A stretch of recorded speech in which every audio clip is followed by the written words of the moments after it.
A young black man walked confidently down a suburban street, heading toward his family home.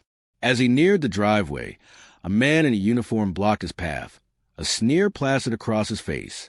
"You don't belong here, thug." The officer spat. "Turn around." The young man stood his ground, his voice calm but firm. "I'm going home. That house right there? It's my father's." The officer laughed mockingly. "Your father? Yeah, right. Liar." In an instant, the officer pulled out his gun, aiming it squarely at the young man's chest. "Down on your knees. Now." The young man's breath steadied. His fist clenched, but he didn't flinch. "You just aimed a weapon at the wrong man, son." With a subtle motion, he pressed a button on his belt buckle.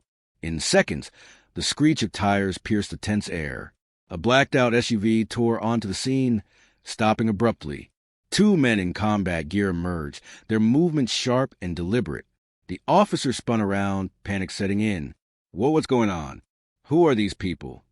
From the SUV, a commanding figure stepped out, a man radiating authority and fury. The father's eyes locked onto the officer. "You just pulled a gun on my boy." "My son." The father pointed to the small camera strapped to his son's vest. "And we caught everything." The son stepped closer, his voice low and cold. "Where I come from, we neutralize threats. But you? You're just a scared little man with a toy." Before the officer could react, the armed men tackled him to the ground, zip-tying his hands. He was tossed onto grass like discarded trash. "I didn't know," the officer stammered, fear overtaking him. "I was just doing my job." The father leaned in, his voice roaring with rage. "Your job is racism. My son has survived war zones, and yet he still has to fight people like you."